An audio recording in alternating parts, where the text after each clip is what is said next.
जितने भी संबंध जन्य सुख हैं सब के सब दुख स्वरूप हैं, दुख के उत्पत्ति स्थान है। संबंध जन्य सुख मत भोगो तो दुख कभी तुम्हें छू नहीं सकता। अभी कल हमको किसी ने बताया था, तो बोले वो नौकरी करते थे प्लास्टिक फैक्ट्री में और वो पाइप फट गया, पूरा प्लास्टिक जो द्रवित प्लास्टिक ऊपर, बोले जिंदा जल गया।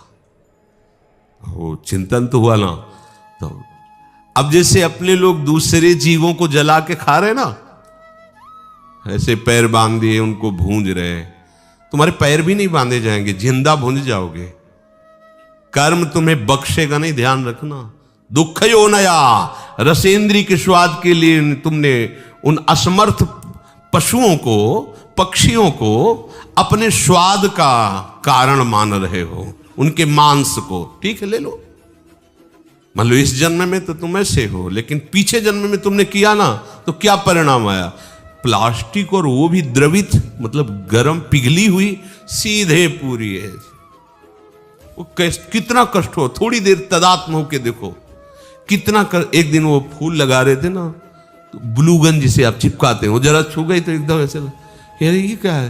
तो बोले तो गरम प्लास्टिक ही तो है, उसमें हल्की सी गरम एकदम, जिसमें आप फूल चिपकाते हैं। वो जरा पूरी द्रवित प्लास्टिक ऐसे गिर गई। अब बोलो क्या हुआ? मर तो गए हो, लेकिन कितना कष्ट उनको हुआ होगा। ये कर्म आया। देखो तुम भूंजे ना उसके पैर बांध के, या ऐसे बांध के और खाए। अब देखो तुम्हें पैर भी नहीं बांधने पड़े। वो कर्म ने कैसे एकदम पूरा पाइप फटा, ऊपर पूरा गिरा, ले हो गया। सावधान दुख यो नया। अभी समझ में नहीं आ रहा तो मन मौज ले लो, मस्ती कर लो। ये मस्ती तुम्हारे लिए इतनी महंगी पड़ेगी, कोई साथ। अब बोलो कौन है वहां? परिवार, कोई भी, कोई धन संपत्ति, कोई भी साथ दे, पूरे शरीर में प्लास्टिक, गरम प्लास्टिक से पैक। कितना भयानक कष्ट, कितना भयानक कष्ट। ये एक कष्ट, ऐसे अनंत कष्टों को भोगना पड़ता है जीवों को। अब फिर नया जन्म होगा, उसको भूल जाएगा कि ऐसा पीछे कष्ट मिला था। जैसे अपने लोग मां के गर्भ से निकले तो कितना भयानक कष्ट, लेकिन याद है क्या? सब लोग वहीं से निकले, कोई नहीं याद। भगवान याद दिला रहे, दुख यो नया। किसी भी प्रकृति जन्य अगर मुक्त होना है दुखों से, प्रकृति जन्य संयोग जन्य सुखों को मत भोगो, मत स्वीकार करो, तो तुम्हें कभी दुख भोगना नहीं पड़ेगा, पक्का। जब आप किसी वस्तु के भोगने की भावना करते हैं तो उसका अभाव प्रतीत होता है। अगर ये भोग मिल जाए तो मुझे, उसकी शुरुआत ही दुख से हो रही है, जलन से हो रही है, और उसके संयोग प्राप्ति में तुम्हारी जलन होने के कारण सुखानुभूति हो रही है, उसमें सुख नहीं है। तुमने कामना किया है, तुम उसके लिए व्याकुल हुए हो, संकल्प बनाया, इसलिए तुम्हें सुखानुभूति हो रही है, नहीं उसमें सुख। ध्यान रखना, वो भास ऐसा ही रहा है जैसे स्वप्न में। स्वप्न में लग रहा है बहुत अच्छा अच्छा खा रहे, पर पेट भरा क्या? कुछ नहीं। स्वप्न में भी तो सारी क्रियाएं होती, क्या होता है? कुछ होता है क्या? जागृत में ठीक वैसे ही भ्रम है। अगर तुम्हें उस सुखद वस्तु का भाव ना बने कि सुखद है, तो आपको कभी भी दुख नहीं मिल सकता। पर हम पहले किसी भी वस्तु, आज पूरा प्राणी समुदाय चेष्टा केवल सुख के लिए कर रहा है, केवल सुख के लिए। परिणाम सबको दुख मिल रहा है।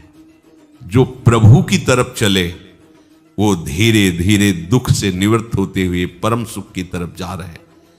भले आज शरीर दंड भोग रहा है पीछे के कर्म का, लेकिन आगे प्रकाश है, क्योंकि भगवत मार्ग में चल रहा है। वस्तु के अभाव का दुख जितनी जोर का होगा, मिलन में तुम्हें उतनी ही सुखानुभूति होगी। ये ब्रह्म ऋषियों का मनन है। वस्तु के भोग का जितना गाढ़ चिंतन होगा, उतने तुम्हें उस भोग में सुख लगेगा, है नहीं? लगेगा। और जितना तुम उसमें सुख अनुभव करोगे, उससे अनंत गुना बढ़ के तुम्हें दुख मिलेगा। ये सिस्टम है, ये है नियम है, इसीलिए देख लो सब दुखी हैं, सब शांत हैं। भोगी व्यक्ति कभी सुखी नहीं हो सकता, दुखों से बच नहीं सकता, क्योंकि जितने भी भोग है सब दुख योनया, भगवान कह रहे हैं, भगवान के दुखालयम, यहां दुखालयम में तुम सुख भोगना चाहते हो, भगवान कह रहे हैं दुख योनया, हट जाओ, शरीर राग से हट जाओ, केवल जीवन निर्वाह मात्र, धर्म रक्षा के लिए, कर्तव्य पालन के लिए उचित शास्त्रीय विधान के अनुसार भोगों को स्वीकार करो, इसी जन्म में आनंदित हो जाओगे।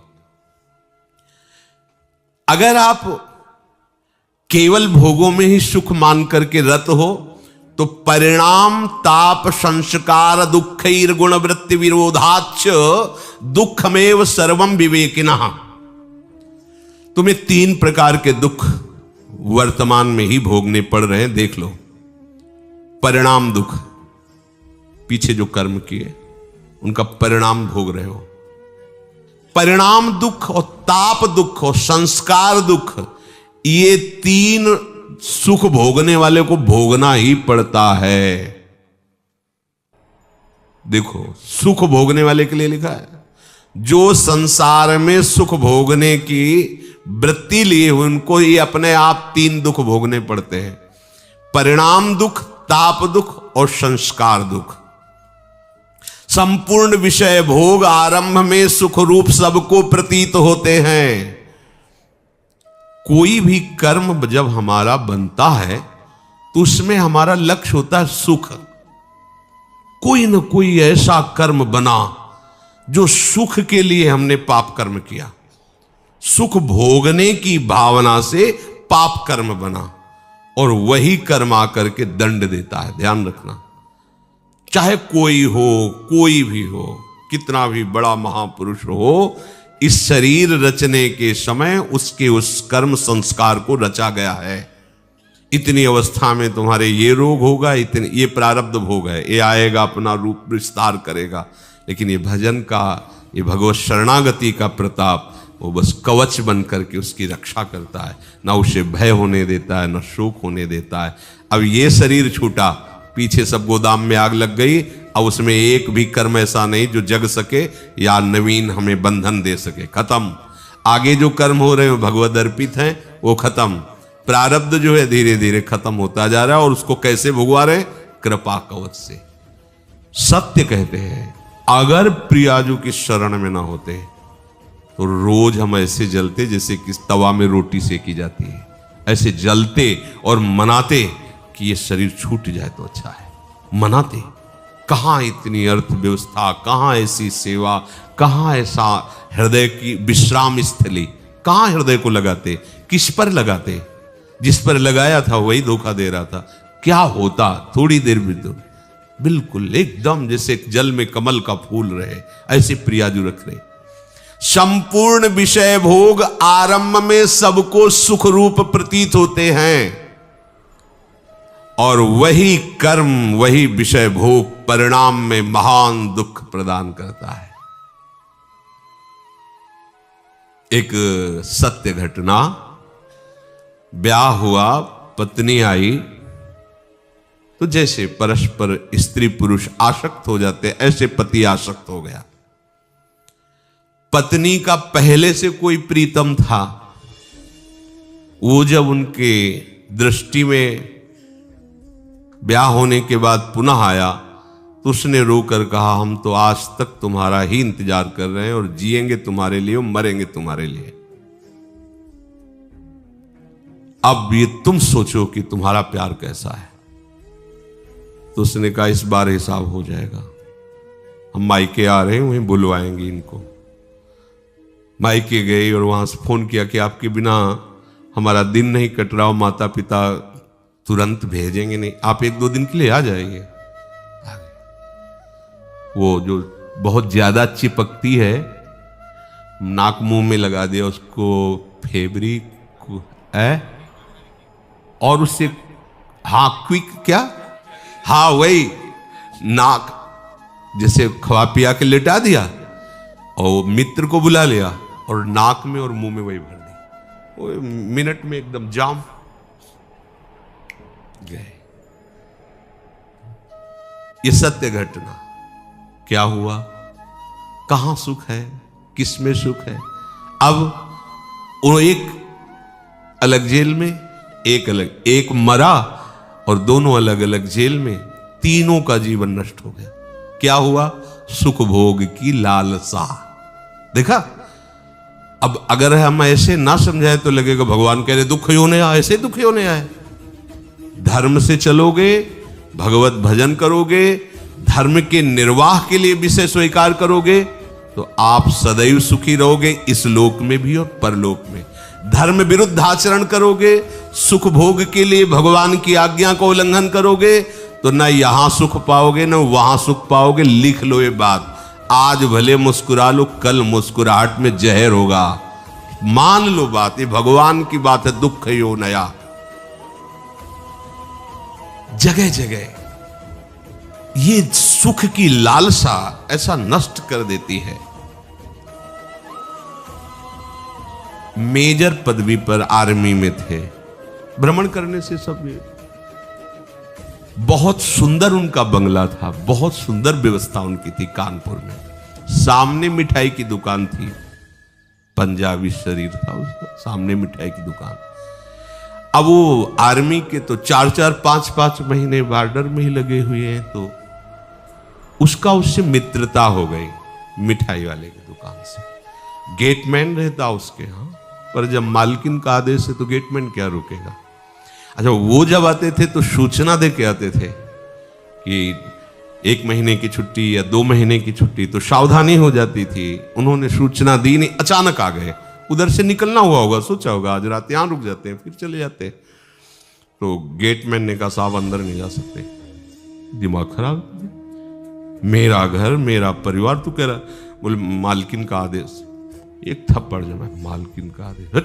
अब गेटमैन की कितनी ताकत, जैसा सिखाया गया था वैसा, और उसको तो पता नहीं था। वो अंदर जाके तो उसने कहा ऐसा तो हम सोच भी नहीं सकते थे कि आप दोनों थे, दोनों ने मिलकर उसका वो ही मार दिया, आर्मी के मेजर को, और गाड़ दिया वहीं। बड़ा ऐसा मकान वैसे, वो पहुंचा नहीं।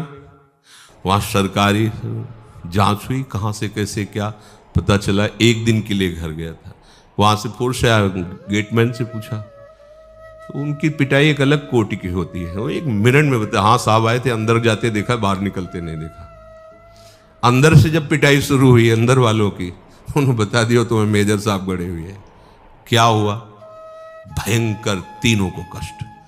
एक को पत्नी के राग में मृत्यु दंड मिला, मार दिया ना दोनों ने मिलकर, और दोनों को ऐसे सरकारी आदमी के मारने के लिए उनको दोनों को सजा मिली। क्या सुख, दुख यो नया। और ये कार्य कैसे हुआ था, सुख भोगने के लिए। जितना भी आप धर्म रहित आचरण करेंगे कहीं भी त्रिकाल में, ये तो ब्याज हुआ उस कर्म का। परिणाम जो आएगा वो तो आगे मिलेगा। बड़ी जेल है नरक, ये छोटी जेल है यहाँ की। यहाँ जो डंडा चलते हैं, फांसी मिलती या और जो भी कष्ट, ये ऐसा मान लो कि ब्याज मिलता है, और मूल हिसाब तो आपको बड़ी नरक में मिलेगा, जो यमराज के दरबार की, यहाँ के जेलर यमराज हैं, वहां जो मिलता है। वहां ऐसा नहीं होता कि 10-5 कोड़े मार दो या 10-5 साल की जेल दे दो।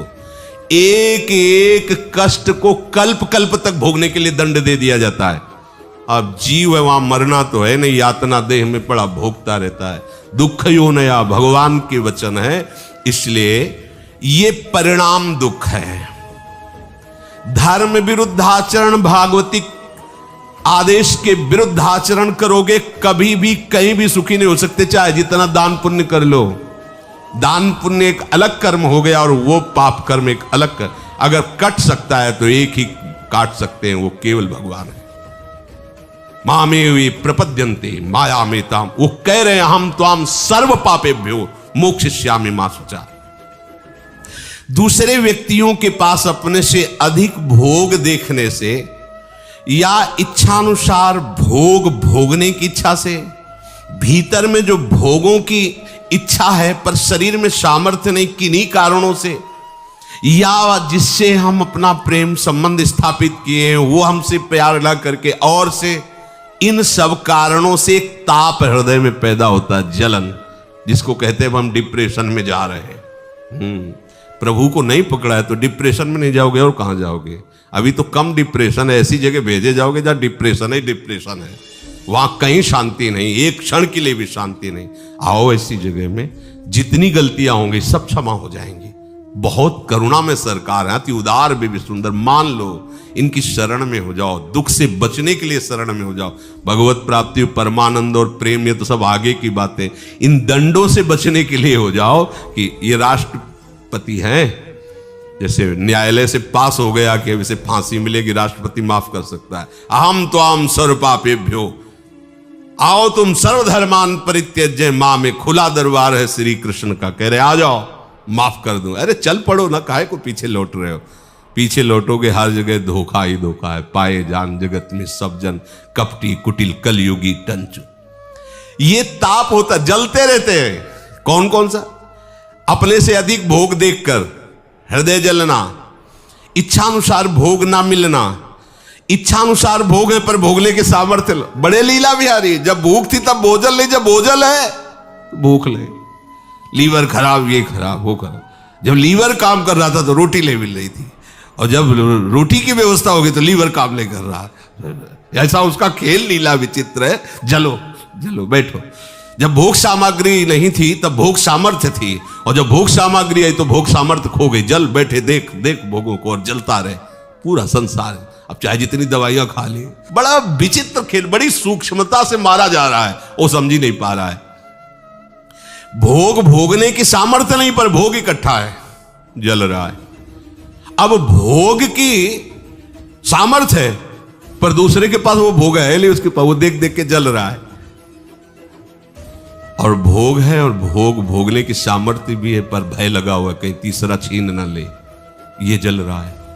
कह रहे कि ये ताप दुख किसी को नहीं बख्शता। परिणाम दुख पहला और ये दूसरा ताप। अधिकतर इसी ताप दुख से जल रहे हैं। और तीसरा है संस्कार दुख। यद्यपि ये साधकों में भी पाया जाता है, वो नहीं चाहते हैं भोगना पर पूर्व संस्कार वश उसे विवस्था हो रही और वो दुख भोग रहा है।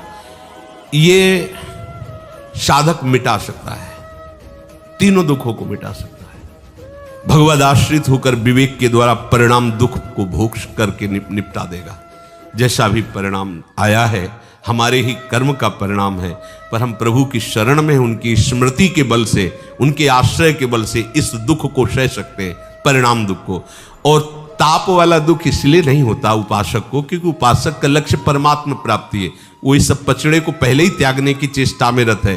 संस्कार दुख होता है, जैसे पूर्व का संस्कार है अधिक कामी होना, अधिक क्रोधी होना, जिन कारणों से हमें भगवत प्राप्ति नहीं हुई, वो कारण हमारे अंदर विराजमान संस्कार वो हमको बार बार खींचते हैं पर हम भ्रष्ट नहीं होते।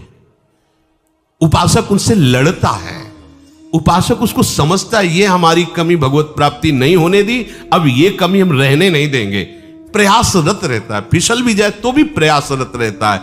वो इस संस्कार दुख को मिटा देता है, तभी तो जीवन मुक्त होता है। ये तीन प्रकार के दुख बख्शते नहीं है किसी को भी, यदि आप भगवत प्राप्ति के मार्ग पर आरूढ़ नहीं हुए तो।